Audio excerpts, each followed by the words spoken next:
A very special panel joins us live on Business Tonight for that big debate. We've got Girish Paranjpay, MD of Bloom Energy International, a startup firm. He was also the former co-CEO of Wipro, man who's a veteran in the IT industry. We've got Vishnu Dusad, MD of Nucleus Software, someone who's taken a pay cut of 65%. And we've got Ronesh as well, who's the MD of Ronesh Puri. They're the MD of Executive Access, the man who helps a lot of these CEOs get those fat salaries. Thank you so much, gentlemen, for joining us with the big debate right here on Business Tonight. But Vishnu Dusad, I've got to start this with you because you've taken a 65% pay cut that many believe is a big surprise. Would you call this just a token move?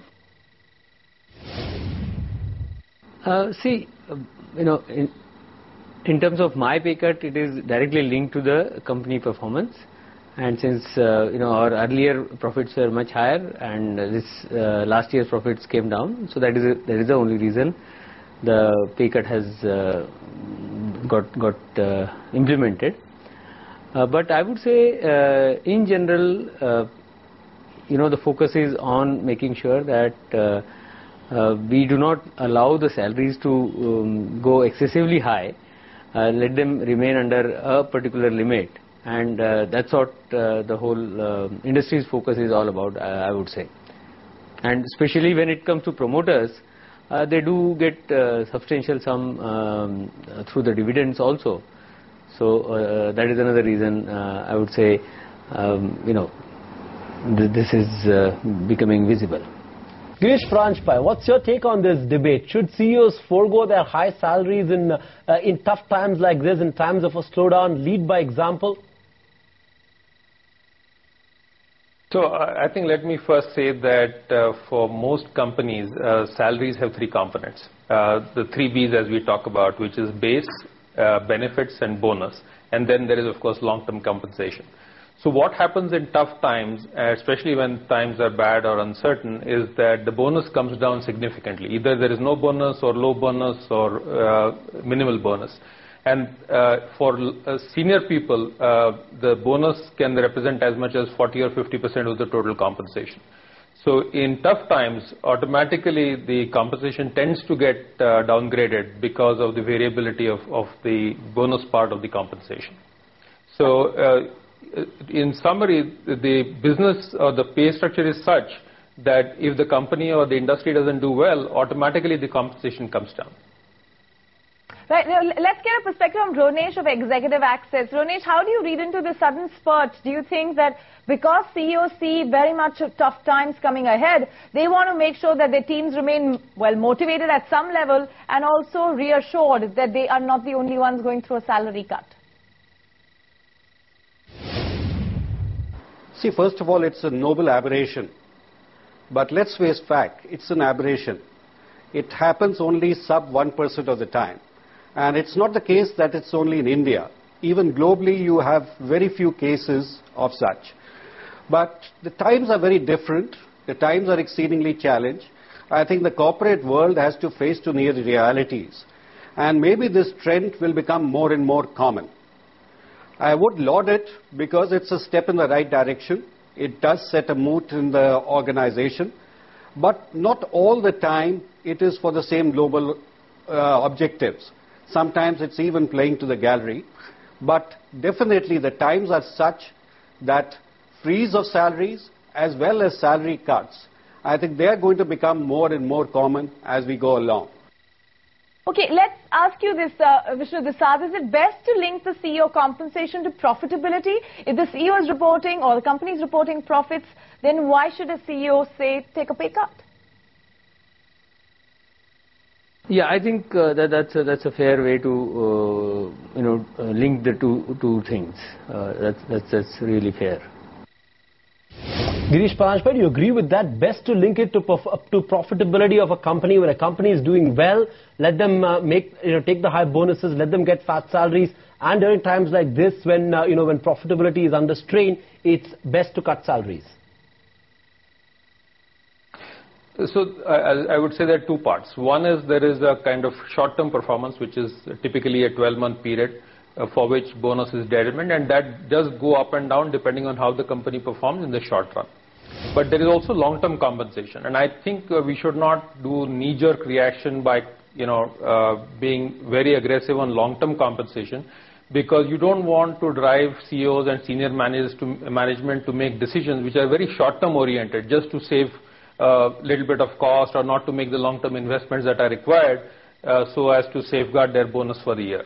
So I think there has to be balance between how do we reward people for the short-term performance, which is through bonus.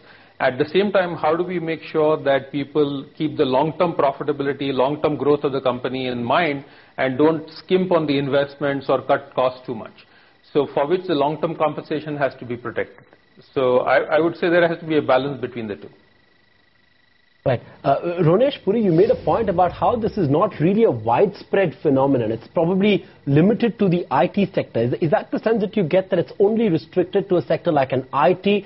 And do you see this action being replicated in other sectors as well? See, it started in, as far as IT, it's not common in the other sectors. Even a salary freeze is not so common.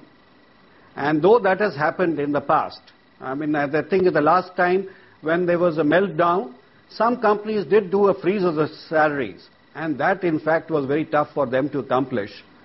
But it was done right down the organization. So other sectors will follow suit. Actually, one sector sets a trend. I think the others will also lead by example, because the pressure of this action will tell on the other companies. And especially if the company's results are nose-diving and they are going southwards, then obviously some action needs to be taken.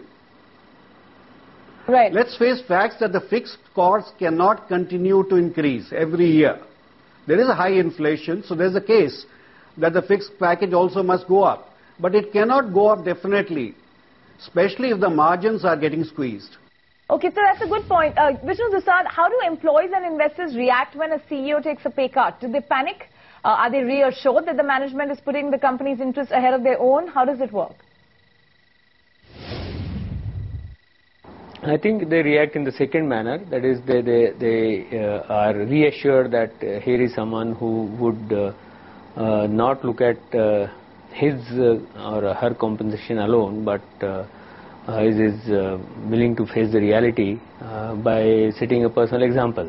And that's the way they, people, I would say, react to something like this. I don't think there is any panic, especially when a company has been in existence for more than a couple of decades. They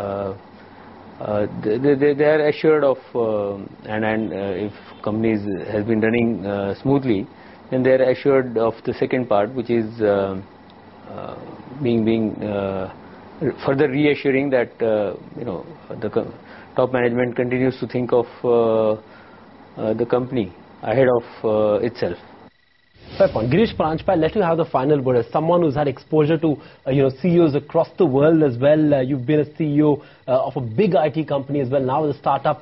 Do you think there's a certain amount of reluctance with Indian CEOs to take voluntary pay cuts? When you compare us with, say, CEOs across the globe, you see it happening more swiftly there. Do you see a certain reluctance in the psyche of an Indian promoter, an Indian CEO?